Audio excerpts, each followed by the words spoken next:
Yes hello everyone, welcome to my channel. इस video में आज हम बात करेंगे Newton second law of motion और इसको डेराइव करेंगे मैथमेटिकली। अब हम एज्यूम करते हैं कि यहाँ पर मान लो एक ऑब्जेक्ट है जिसका मास है m और मूव कर रहा है विद वेलोसिटी u। अब यहाँ पर इसके ऊपर फोर्स अप्लाई होती है कैपिटल F, और जिससे अब इसकी जो वेलोसिटी है अब हो जाएगी v, और u से v तक आने में जो टाइम लगा वो है t सेकेंड। ठीक है, तो ये सब हमने एज्यूम कर लिया है। तो इसी को हम लिखते हैं यहाँ पे कंसिडर एन ऑब्जेक्ट, एक ऐसा ऑब्जेक्ट है ऑफ मास m, जिसका मास m है, मूविंग विद वेलोसिटी u, जो वेलोसिटी u से मूव कर रहा है। लेट अ फोर्स, इसके ऊपर हम मानते हैं कि एक फोर्स F अप्लाई होती है। Let a force F applies to the object, object के ऊपर फोर्स अप्लाई होती है F, which changes the velocity,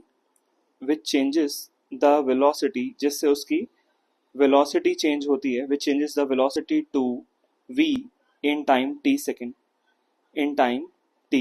ठीक है, ये हमने इंट्रोडक्शन ले ली। कोई भी डेरिवेशन करते हैं तो पहले हमें इंट्रोडक्शन लिखनी होती है। अब इसके बाद हम यहाँ पर बात करेंगे इनिशियल मोमेंटम कितना होगा। तो यहाँ पर इसका इनिशियल जो मोमेंटम होगा, initial momentum of the object, initial momentum of object किसके इक्वल हो जाएगा? मोमेंटम, इनिशियल मोमेंटम हो जाएगा mu। उसी तरह अब यहाँ पर लिखेंगे फाइनल मोमेंटम क्या हो जाएगा। So final momentum of the object कितना हो जाएगा? ये final momentum of the object is equal to क्या हो जाएगा? mv। अब निकालेंगे यहाँ पर चेंज इन मोमेंटम। तो मोमेंटम का अगर मुझे चेंज निकालना है तो चेंज इन मोमेंटम हो जाएगा mv माइनस mu, यानी final momentum minus initial momentum. तो ये हो जाएगा हमारे पास m into v minus u. और सिमिलरली मैं निकाल सकता हूँ rate of change in momentum. तो रेट का मतलब क्या होता है कि टाइम से डिवाइड करना। So rate of change in momentum ये हमारे पास इक्वल हो जाएगा m into v minus u by t. तो ये सारे स्टेप क्लियर हो गए। पहला स्टेप था इनिशियल मोमेंटम, ये है mu, final momentum mv। Change in momentum होता है final momentum minus initial momentum, that is m into v minus u, and rate of change in momentum is m into v minus u by t. Now, according to Newton's second law of motion, according to Newton's second law, Newton's का second law क्या कहता है? तो लिखते हैं यहाँ पर according to Newton's second law of motion, ये हो जाएगा हमारे पास force is directly proportional to m into v minus u by t. Newton's का सेकेंड लॉ ये कहता है जो rate of change in momentum है, यानी ये जो मोमेंटम चेंज हो रहा है ये किसके प्रोपोर्शनल है? ये फोर्स पे डिपेंड करेगा। ठीक है, तो rate of change in momentum किसके प्रोपोर्शनल है? फोर्स पे डिपेंड करेगा। तो वही मैंने लिख दिया यहाँ पर। तो अब कैसे लिखेंगे यहाँ पर इसको, आगे चलते हैं।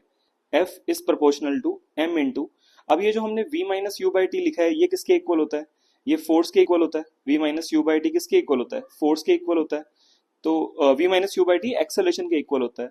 यानी ये जो पूरी वैल्यू है इसको हटा के मैं एक्सेलरेशन लिख सकता हूँ। ठीक है, तो इसको हम यहाँ पे लिख लेते हैं एक्सेलरेशन। तो हमारे पास हो जाएगा f is proportional to m into a, because acceleration is v minus u divided by t। ठीक है, तो मेरे पास आ गया result f is proportional to ma। और ये जो आप साइन देख रहे हो ये प्रोपोर्शनैलिटी का जो साइन होता है, इसको हटा के किसके इक्वल आएगा? ये प्रोपोर्शनैलिटी का साइन हमारा हटा के इक्वल टू आता है। तो हम यहाँ पर करते हैं फोर्स, अब ये प्रोपोर्शनैलिटी का साइन हट जाएगा, इक्वल टू आएगा और साथ में एक कांस्टेंट आएगा k। तो ये बन गया F is equal to KMA। हमारे पास ये बन चुका है। अब हमें इस k की वैल्यू को देखना है, हमें k की वैल्यू को हमें हटाना है, मतलब k को हमें यहाँ पे कुछ पुट करना पड़ेगा तो हमारा रिजल्ट आ जाएगा। तो हम क्या करते हैं, हम फोर्स को मान लेते हैं, हम फोर्स को मानते हैं यहाँ पर let force is equal to 1 newton, mass को मानते हैं 1 kg और एक्सेलरेशन को मानते हैं 1 मीटर पर सेकेंड स्क्वायर। ठीक है, हमने सारी वैल्यूज को 1 ले लिया और पुट करते हैं यहाँ पर, और ये जो इक्वेशन है इसको 1 मान देते हैं। तो इन सबको ऊपर पुट करते हैं। हमने क्या लिया, हमने फोर्स ले लिया 1 न्यूटन, मास ले लिया 1 kg, एक्सेलरेशन आ गया 1 मीटर पर सेकेंड स्क्वायर, और इसको ऊपर पुट करेंगे तो क्या आ जाएगा? 1 is equal to k into 1 into 1। So k की वैल्यू कितनी आ गई? 1। अब इस k की वैल्यू 1 को हम दोबारा पुट कर देंगे तो हमारा आंसर आ जाएगा F is equal to ma। ठीक है, मैं दोबारा बताता हूँ अभी हमने क्या किया। हमने फोर्स को मान लिया 1 न्यूटन, मास को 1 kg, एक्सेलरेशन को 1 मीटर पर सेकंड स्क्वायर, और इन सबको यहाँ पुट किया तो k आ गया 1। अब इस k की वैल्यू 1 को दोबारा यहाँ पुट करते हैं तो लिखते हैं यहाँ पर put k is equal to 1 in equation 1, तो क्या हो जाएगा f is equal to k की जगह पे 1 आ गया इंटू m इंटू ए, तो हमारा फाइनल आंसर आ गया f is equal to M A. ये हमारा फाइनल आंसर आ चुका है एंड यही है Newton second law of motion की डेरिवेशन। मैथमेटिकल एक्सप्रेशन है ये न्यूटन सेकंड लॉ का, f is equal to M A. I hope आपको सारे स्टेप्स यहाँ पे क्लियर हो गए हैं। और वीडियोस देखने के लिए चैनल को सब्सक्राइब करें। Thank you.